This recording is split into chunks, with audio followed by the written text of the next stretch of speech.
नववर्षाच्या पहिल्याच दिवशी जालन्यामधून अनोख्या आंदोलनाची बातमी समोर येते। भोकरदन तालुक्यामधील जिल्हा परिषद प्राथमिक शाळेमधील रिक्त शिक्षकांच्या जागा भरल्या जाव्यात।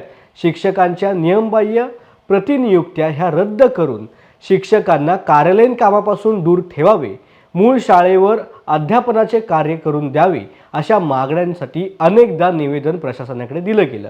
तसेच स्थानिक पालकांनी आणि विद्यार्थ्यांनी आंदोलन देखील केलं, परंतु अद्यापही दखल न घेतल्यामुळे पालकांच्या वतीने नूतन वर्षाच्या पहिल्याच दिवशी सोमवारी जिल्हाधिकारी कार्यालयामध्ये शाळा भरो आंदोलन केलं गेलं।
मला सांगा तुमचं नाव काय, तुमच्या गावाचं नाव काय आणि तुम्ही ते कशामुळे आलेले आहेत आणि काय समस्या आहे तुमची आणि आता तुम्हाला कलेक्टरने काय आश्वासन दिलं? मी नारायण रमेश लोखंडे, राहणार बरंदा लोखंडे, तालुका भोकरदन, जिल्हा जालना। आज आम्ही विद्यार्थ्यांच्या वतीने पालकांच्या वतीने कलेक्टर ऑफिसमध्ये शाळाभर आंदोलन केलं। आमची प्रमुख मागणी अशीच आहे की जालना जिल्ह्यामध्ये अगोदर 600हून अधिक रिक्त जागा आहे शिक्षकांच्या, आणि या जागा रिक्त असताना अगोदर विद्यार्थ्यांच्या गुणवत्तेवर मोठा परिणाम होत असताना जालना जिल्हा परिषदेच्या मुख्य कार्यकारी अधिकारी वर्षा मीना आणि शिक्षणाधिकारी कैलास दातखीळ यांनी शिक्षकांच्या नियमबाह्य प्रतिनियुक्त्या करून शिक्षकांना अक्षरशः लिपिकाचे कामं दिले, गट समन्वयक केलं, शालार्थ समन्वयक केलं, शिष्यवृत्तीचे कामं दिले। यामुळं आमच्या हक्काची शिक्षकांनी ऑफिसला ठेवल्यामुळं एवढं जागा रिक्त असताना नियमबाह्य प्रतिनियुक्त्या रद्द करण्यासाठी आम्ही आज त्यांच्याकडे मागणी करण्यासाठी इथं आलो आहे। या अगोदर आम्ही भोकरदन येथे आंदोलन केलं, स्वातंत्र्यदिनी जिल्हाधिकारी कार्यालयात येथे केलं। मंत्री अब्दुल सत्तारांनी त्यावेळेस आमची मध्यस्थी करून जिल्हाधिकारी पांचाळ साहेब आणि मुख्य कार्यकारी अधिकारी वर्षा मीना यांना नियमबाह्य प्रतिनियुक्त्या रद्द करण्याच्या सूचना दिल्या होत्या, परंतु ते दखल घेत नाही। त्यामुळे आज आम्ही शाळा भरली आहे। का बरं, कशामुळे आणले विद्यार्थी? तुमचा अडचण काय नेमकी? सर, आमच्याकडे विषय असा आहे की शिक्षकांची रिक्त जागा खूप आहे आणि एवढ्या जागा रिक्त असताना जे उपलब्ध शिक्षक होते आमचे त्यांना नियमबाह्य पद्धतीने लिपिक केलं गेलं, शालार्थ समन्वयक केलं गेलं आणि गट समन्वयक केलं। त्यामुळे प्रामुख्याने आमची अशीच मागणी की त्या शिक्षकांना तात्काळ शाळेवर पाठवा आणि विद्यार्थ्यांना शिकवू द्या। याचा परिणाम काय झाला विद्यार्थी परिणाम होतोय सर, कारण शिक्षक नसल्यामुळं 3-3, 4-4 वर्ग, 150-150 मुलं एकत्र एका शिक्षकाला बघावं लागत आहे। त्यामुळे त्यांना कोणत्या वेळी शिकवावा शिक्षकांना मोठा प्रश्न पडला आहे। नारायण रमेश लोखंडे, भोकरदन। भोकरदन तालुक्यामधील जिल्हा परिषद प्राथमिक शाळेमधील विद्यार्थी हे आंदोलन करत असल्याचं पाहायला मिळालं।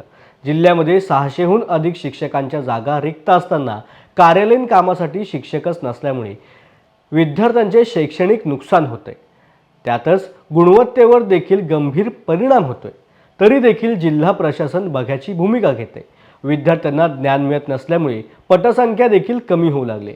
त्यामुळे विद्यार्थ्यांना शिकवण्यासाठी शिक्षक द्यावा या मागणीसाठी जिल्हाधिकारी कार्यालयामध्ये शाळा भरली असून जिल्हाधिकाऱ्यांनीच विद्यार्थ्यांना शिकवावे, जेणेकरून मुलांचे नुकसान होणार नाही असा पवित्रा घेतला गेला।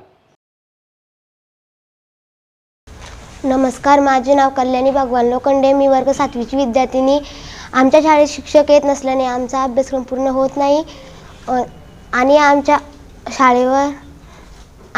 शाळेवर अनेक वर्षापासून शिक्षक आलेले नाही, त्यामुळे आमचा अभ्यासक्रम पूर्ण होत नाही।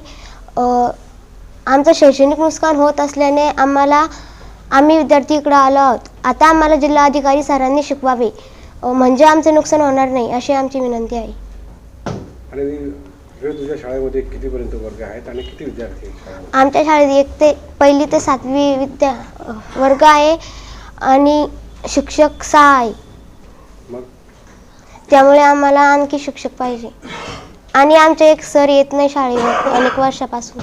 काय परिणाम होतो तुमचा अभ्यासक्रमावर त्याचा? आमचा अभ्यासक्रम पूर्ण होत नाही, पूर्ण विषय मागं पडलेले आणि आणि 2 किंवा 3 विषय पुढे आहे. काय मागणी आहे तुमची? आम्हाला शिक्षक पाहिजे. नमस्कार, माझे नाव समीक्षा अप्पासाहेब इंगळे, राहणार सिरसगाव, तालुका भोकरदन, जिल्हा जालना. आमच्या शाळेमध्ये 246 विद्यार्थी आहेत. आमच्या शाळेमध्ये फक्त 3 शिक्षक आहे. त्यामधले एकच शिक्षक वर्गावर येते आणि ते 246 विद्यार्थ्यांना कसा सांभाळणार आहे. त्यामुळे आमचा अभ्यासक्रम कमी होतो आहे आणि त्यासाठी आम्ही जिल्हा अधिकारी कार्यालयामध्ये आलो आहेत. आणि तुमच्या शाळेमध्ये किती ते कितीपर्यंत वर्ग आहे? आमच्या शाळेमध्ये 1 ते 8 वर्ग आहे. मग त्यामुळे आम्हाला शिक्षक एकच आहे, म्हणजे 3 शिक्षक आहे, एकच वर्गावर येते. ते 1 ते 8 वर्ग कसे सांभाळेल. हां, मग काय तुमची मागणी काय? आमची मागणी आहे, आम्हाला शिक्षक पाहिजे.